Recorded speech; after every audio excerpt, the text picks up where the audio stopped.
Timothy McVeigh.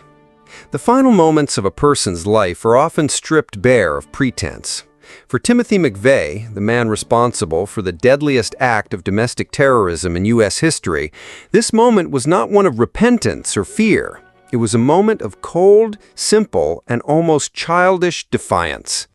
His final request before his execution by lethal injection on June 11, 2001, was not a grand feast or a symbolic dish. It was 2 pints of mint chocolate chip ice cream. To understand the chilling strangeness of this choice, you have to understand the man. McVeigh was a soldier, a decorated veteran of the Gulf War, who grew to despise the federal government he once served. He saw his bombing of the Alfred P. Murrah Federal Building in Oklahoma City, which killed 168 people, including 19 children, not as a monstrous act of murder, but as a calculated military strike against a tyrannical regime. He remained unrepentant to the very end, viewing himself as a prisoner of war, not a criminal. So why mint chocolate chip ice cream? On the surface, it's a comfort food, a taste of childhood innocence. Psychologists might argue that in the face of annihilation, the human mind craves a regression to a simpler, safer time. It's a common choice among death row inmates, a final taste of something sweet before the bitter end. But with McVeigh, nothing was that simple. This wasn't about comfort, it was about control. In a situation where he had been stripped of all agency, his last meal was his final act of self-determination. He wasn't just choosing a flavor, he was making a statement. The choice is almost a taunt. It's mundane, it's everyday. It's what a kid picks at a birthday party.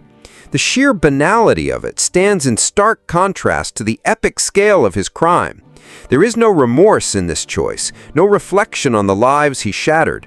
Instead, there's a disturbing sense of normalcy, a detachment that suggests he saw his execution as just another event on a checklist.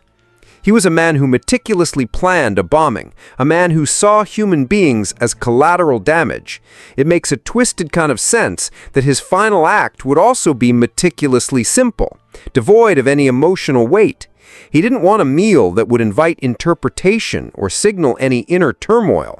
He wanted a blank slate, a final, cold dish to match the coldness of his ideology. The 2 pints of mint chocolate chip ice cream were not a plea for sympathy or a hint of a buried humanity.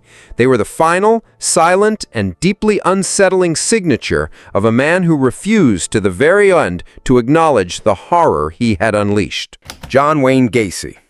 Before he was one of America's most prolific serial killers, John Wayne Gacy was a community man. He ran a successful construction business, he was active in local politics, and most famously, he performed at children's parties as Pogo the Clown. This grotesque duality, the friendly neighbor and the sadistic monster who murdered at least 33 young men and boys, defined his life and had haunted his death. When it came time for his last meal on May 9, 1994, Gacy didn't request a gourmet meal or a simple piece of toast. He ordered a final taste of his own warped version of the American dream: a dozen fried shrimp, a bucket of KFC fries, and a pound of fresh strawberries. This wasn't a random assortment. This was a meal steeped in Gacy's personal history and pathology. Before his descent into a secret life of unimaginable horror, Gacy had managed 3 Kentucky Fried Chicken franchises in Iowa. By all accounts, he was good at it. He was a model manager, respected and successful. For him, this wasn't just food. It was a symbol of a time when he was in control, when he was powerful and admired, when his public mask was still perfectly intact. Ordering KFC was an attempt to reclaim that identity, to mentally return to a point before the monster fully consumed the man. It was a final, pathetic grasp at a life he had systematically destroyed. The fried shrimp and strawberries add another layer of psychological complexity. These were delicacies, foods associated with celebration and indulgence. Gacy was a man of immense appetites, for food, for control, for violence. His crimes were not just murders, they were elaborate rituals of torture and sexual assault. He was a hedonist of the darkest order. His last meal was a reflection of that lifelong indulgence. Even in the face of his own state-sanctioned death, he craved one last feast, one final sensory experience. He was treating his execution like another event to be catered, another opportunity for gratification. The choice is a perfect encapsulation of his personality. Part nostalgic nod to a life of perceived success, part gluttonous self-indulgence. There is no introspection here, no attempt to atone for the decades of pain he caused. It's the meal of a man who sees himself as the main character, even at the end of a story where he is the unambiguous villain. He wasn't just eating shrimp and chicken, he was consuming his own myth one last time. He died as he lived, a man convinced of his own importance, feasting on the ruins of a life built on a foundation of secrets and lies. Victor Feguer. On March 15, 1963, Victor Feguer became the last person to be executed in the state of Iowa before the death penalty was abolished there. His crime was brutal. He had kidnapped and murdered a doctor, and his case was straightforward.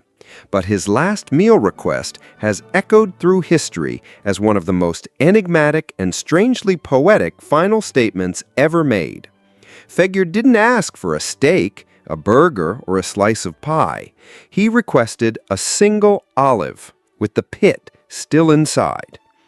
After he finished the small, salty fruit, he carefully placed the pit in the pocket of the new suit he was given for his execution. When his body was taken down from the gallows, the authorities found it there. The meaning behind this bizarre ritual has been debated ever since, but the most compelling interpretation is one of a desperate last-ditch symbol of peace and rebirth. The olive branch has been a symbol of peace for thousands of years. Feguer, a drifter and a killer, was perhaps making a final silent plea for a peace he never found in life. But it's the pit that transforms this act from a simple gesture into something far more profound. By keeping the pit, Feguer was planting a seed. The theory is that he hoped an olive tree, a symbol of life and peace, would grow from his grave. He hoped that from his violent, wasted life, something new and beautiful could spring forth. It was a request for a legacy, a desperate attempt to have his final resting place be marked by life rather than death.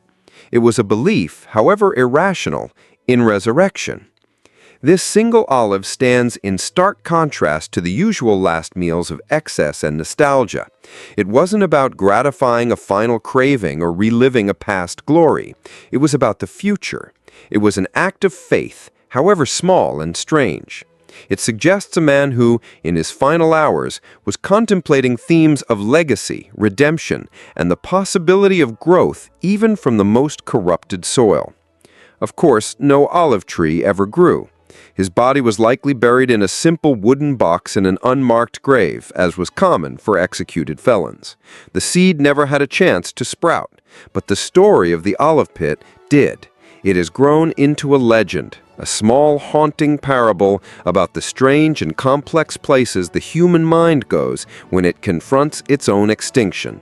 Victor Feguer's crime was one of senseless violence, but his last act was one of symbolic hope, a final, futile attempt to plant peace in the heart of his own darkness. James Dean.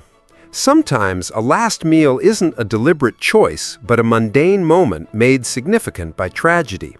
Such was the case with James Dean, the brooding icon of 1950s teenage angst.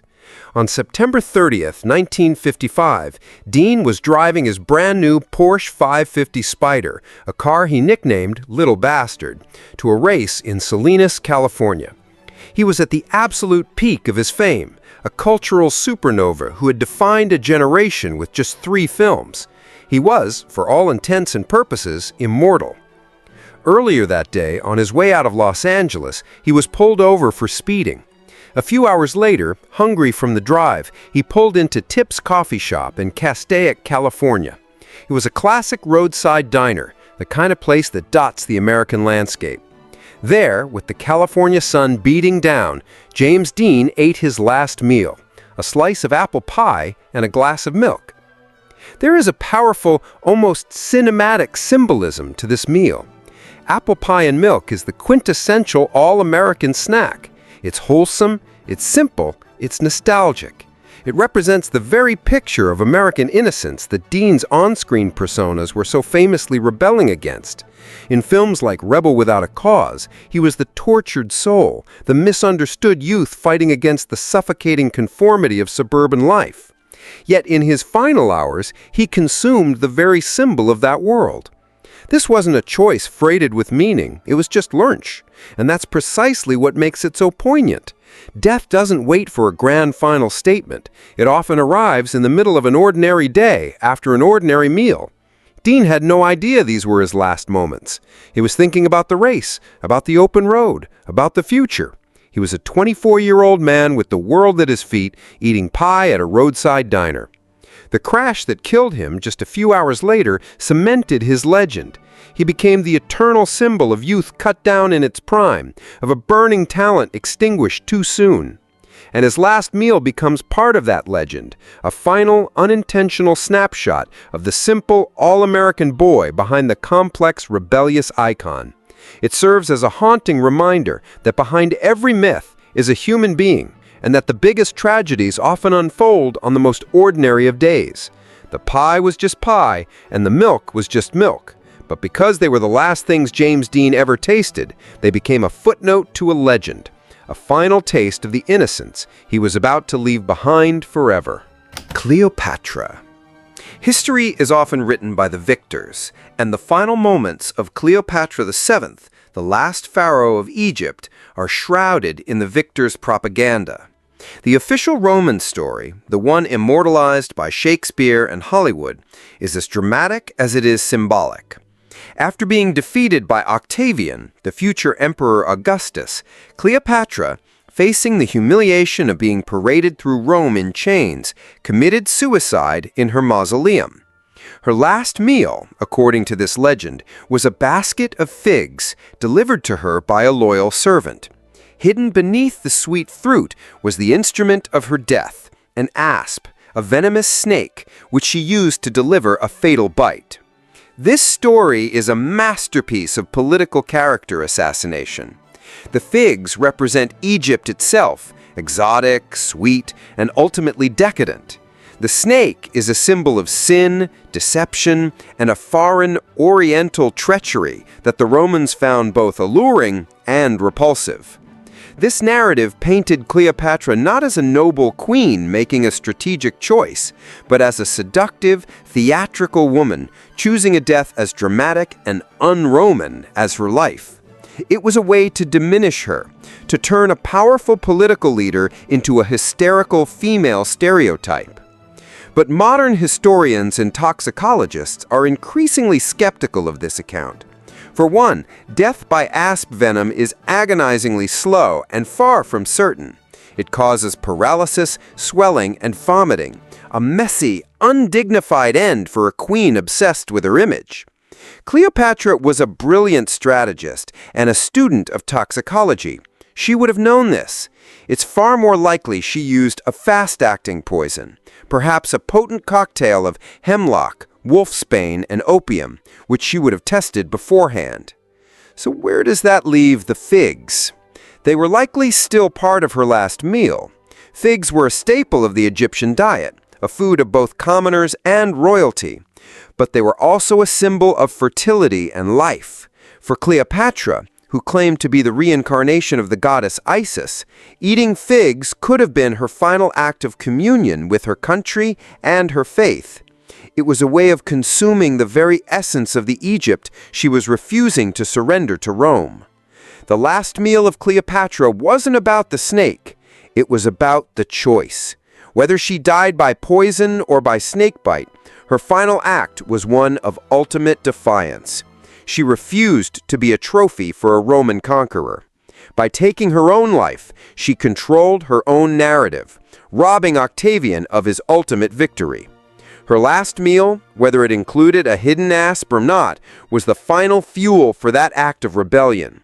It was the last taste of the kingdom she loved, a final, sweet bite of an Egypt that would die with her.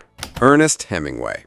He lived his life on an epic scale. He was a hunter, a fisherman, a war correspondent, and a literary giant who revolutionized American prose. He cultivated a persona of hypermasculinity, a man who stared death in the face and wrestled it into submission, both on the battlefield and on the page.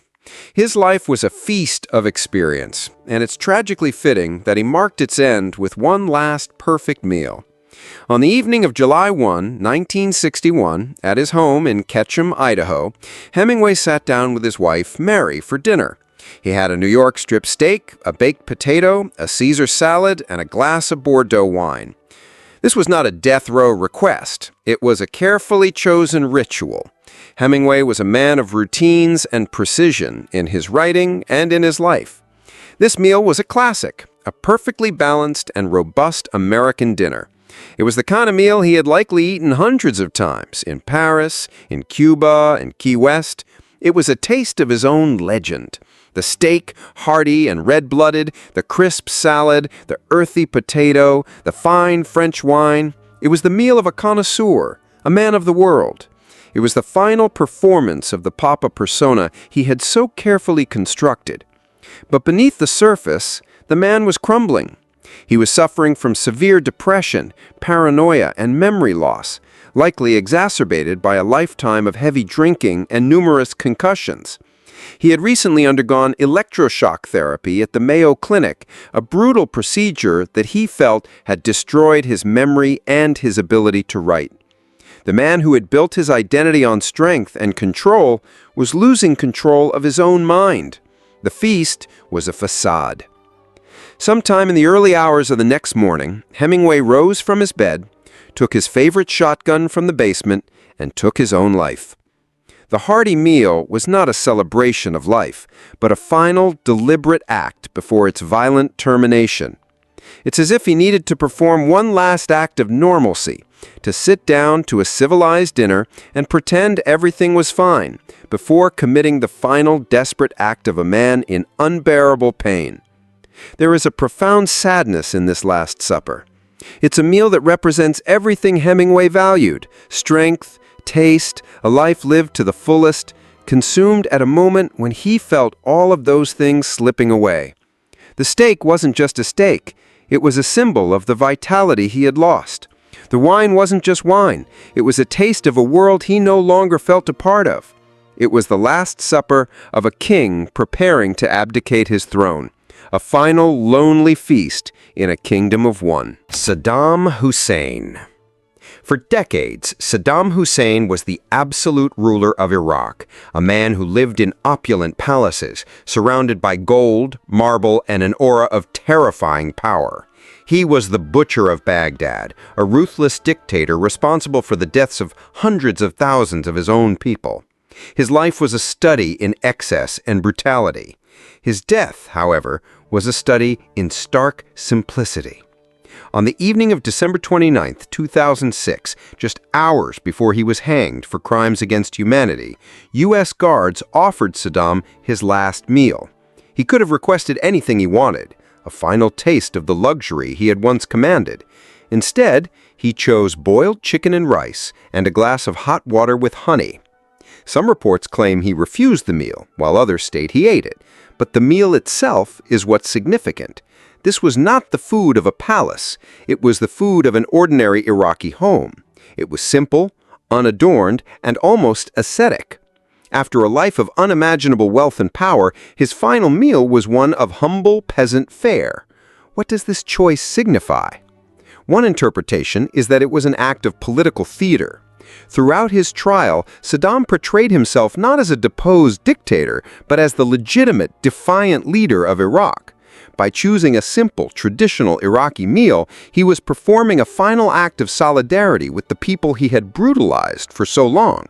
He was attempting to rebrand himself in his final moments, from a tyrant into a nationalist martyr. It was a way of saying, "I am one of you. I am Iraq." It was a calculated performance for the history books. Another, perhaps more personal interpretation, is that it was a regression to childhood. Like many last meals, it could have been a search for comfort, a taste of a time before power and paranoia corrupted everything. Boiled chicken and rice is a simple, comforting meal, the kind a mother might make. Perhaps in the face of death, the ruthless dictator vanished, leaving only a man craving the simple comforts of a long-lost home. The hot water with honey is also telling. It's a traditional remedy, a soothing drink. Saddam was reportedly afraid of being sedated before his execution, afraid of appearing weak.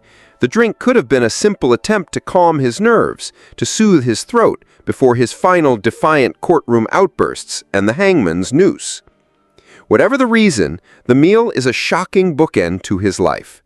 The man who built gold-plated bathrooms and ate lobster from crystal plates ended his days with a bowl of boiled chicken. It's a stark reminder that death is the ultimate equalizer.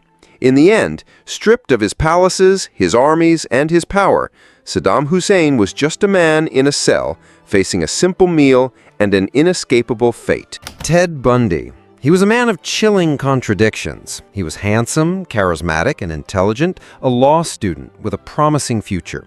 He was also a sociopathic monster, a serial killer, kidnapper, and necrophile who confessed to 30 murders across 7 states, though the true number is likely much higher. His life was a performance. His charm was a weapon, a carefully constructed mask to hide the void within.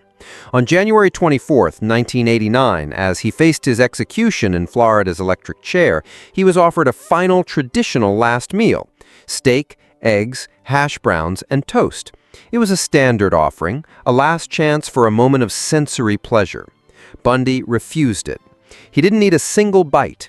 He didn't ask for a substitute. He didn't want anything. He chose to go to his death on an empty stomach. This refusal is one of the most psychologically telling last meals on record. It was Bundy's final act of control and his ultimate admission of emptiness. Throughout his life, Bundy's driving force was power. He derived a godlike thrill from dominating his victims, from deciding their life and, ultimately, their death. In prison and on death row, that power was stripped away. The state now controlled him, telling him when to wake, when to sleep, and when he would die. By refusing the last meal, he was seizing one final pathetic sliver of control. It was a way of saying, "You can kill my body, but you can't make me participate in your rituals. I reject your authority, even in this small act of mercy." It was his final, silent act of defiance. But the refusal goes deeper than mere defiance. It's a reflection of the man's core. Bundy was, by all accounts, an emotional and psychological void. His charm was a mimicry of human emotion, not a genuine expression of it. He felt nothing for his victims, no remorse, no empathy, no guilt. He was a black hole of humanity. His refusal to eat is a perfect metaphor for this emptiness. He didn't crave a final taste of home, a last moment of pleasure, or a symbolic dish because there was nothing inside him to comfort or to symbolize. There was just a void. By refusing the meal, he was making his outside match his inside, empty. He was rejecting the most basic human act of sustenance, just as he had rejected every other aspect of genuine human connection throughout his life. It was a final, chilling statement. The empty plate was a mirror. It reflected the utter hollowness of a man who was only a performance, a ghost in human form. In the end, the monster didn't want a last supper. He simply wanted to cease to exist, leaving behind nothing but a void. Adolf Hitler. On April 30th, 1945, with the Red Army closing in on his Berlin bunker and the Third Reich collapsing into rubble around him, Adolf Hitler, the architect of the Holocaust and the instigator of World War II, prepared for his final act. The man who had orchestrated the starvation and murder of millions, who had preached a doctrine of Aryan supremacy and pure living, sat down for his last meal. According to the accounts of his personal secretary, Traudl Junge, it was a simple, almost laughably mundane dish, spaghetti with a light tomato sauce. The sheer banality of this choice is staggering. This was the Führer, a man who saw himself as a world historical figure, a demigod destined to forge a 1,000-year empire. You might expect a final meal of Wagnerian proportions, a symbolic taste of German soil, or a final glass of the finest Rhine wine. Instead, he had Italian pasta. There are several layers to this. First, Hitler had long projected an image of asceticism. He was a vegetarian, though some accounts dispute this, claiming he occasionally ate meat. He didn't smoke, and he drank very little alcohol. He cultivated this image to portray himself as a leader who was purely dedicated to his nation, a man above the fleshly temptations that afflicted lesser mortals. A simple meal of spaghetti fits perfectly with this manufactured persona.